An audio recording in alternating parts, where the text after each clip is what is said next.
Tekrar okumanızı rica ediyoruz.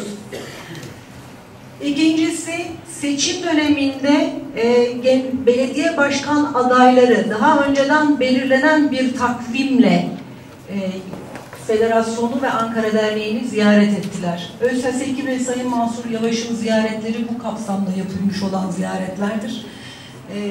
Bir adaylık söz konusu olmasaydı da ziyaret edeceklerdi. Ve sadece Mansur Yavaş değil, daha sonrasında başka partinin, Saadet Partisi'nin adayı da ziyaret etti. Seçimden önce yapılan bir takvimde doğal olarak yani her haftaya yerleştiriyorsunuz bir adayı. O sırada yaşanmış olaylarla ilgili de yapılan açıklamalar zaten var. Siyasi eleştirilerinizi de belirtmiş oldunuz. Şimdi şu ana kadar 4 kişi talepte bulundu. El kaldıranların isimlerini yazıyorum. Ben yazmış olduğum, not aldığım sıraya göre söz vereceğim. Sayın Canberk Yaman, söz sizde, buyurun. Bir de ben bu yere yapabilir miyim? Konu DCP ise sadece DCP'yi konuşuyor. DCP ve serbest gündem dedik, şu an birleşti birlikte. Konuşmacıların söz haklarını o anlamda saygı duyacağız.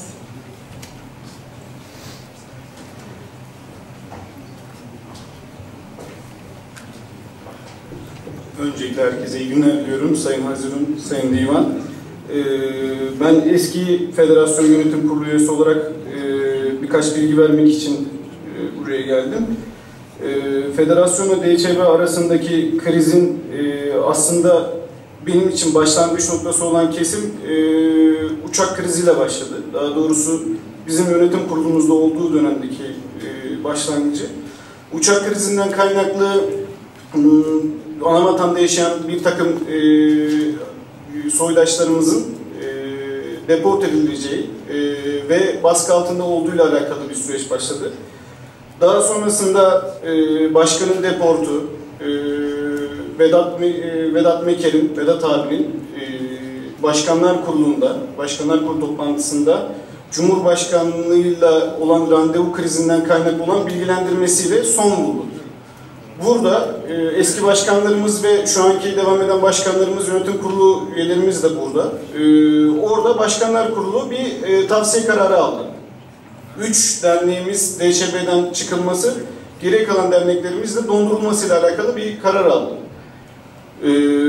Durum, Recai abim de burada olduğu için söylüyorum. Recai abi o dönem ayrıyetten Federasyon Yönetim Kurulu üyesiydi. DÇB Başkan Yardımcısının haricinde bir Federasyon Yönetim Kurulu üyeliği de yapıyor. Hani ben şimdi kendisine buradan soruyorum, hani nasıl haberi olmuyor? Biz Başkanlar Kurulu toplantısı yapıyoruz. Başkanlar Kurulu toplantısının ardından yönetim kurulu toplantısı yapıyoruz. Bunu WhatsApp'ta paylaşıyoruz. İşte Atilla abi de burada. Diğer eski yönetim kurulu üyelerimiz de burada. Nasıl bunu ana vatanda haber oluyor bilmiyorum. Başkanlar Kurulu toplantısı da daha önce olmuştu. Onu da söyleyeyim. Onun haricinde DÇB'li Onur Olmaz'ın yanı sıra şöyle bir durumumuz da oldu uçak krizinde. Söz konusu durumla alakalı deport edilecek veya baskı altında olan Maykop'taki ve Nalçık'taki soydaşlarımızla alakalı biz yönetim kurulu olarak Sayın Rahmetli Karlov'un yanına gittik, Rusya Büyükelçiliğine. O da konuyla alakalı gerekli bilgileri alacağını ve Moskova'ya ileteceğini söyledi. Aradan yaklaşık 3-4 hafta sonra kendilerinin bir talebi oldu, randevu talebi oldu. Biz tekrar görüştüğümüzde onlara bir 63 kişilik bir liste sunmuştuk. Bu 63 kişilik listede bu kişilerin şu anda baskı görme ihtimalinin olduğu, bazılarının deport edildiği ile alakalı bilgi verdik. Söz konusu bu durumla alakalı tekrardan bize dönüş yaptılar. 63 kişinin içerisinde sadece 4 kişinin durumunun sıkıntılı olduğunu, şu anda Maykop'a ve Nalçık'a müfettişlerin gönderildiğini, durumla alakalı bilgi alındığını ve soruşturma açıldığını söylendi. Biz bunu daha sonrasında yönetim kurulunda da paylaştık. Şimdi şunu söylüyorum ben, bu durumla alakalı biz DÇB ile hiçbir görüşmede bulunmadık. Recai abi de yönetim kurulu olarak, KAFE'nin yönetim kurulu olarak bu başarıda, oranın müfettişlerin Maykop'a ve Nalçık'a gitmesi konusundaki başarı KAFET yönetim kurulu üyesi olarak Recai abiye ait.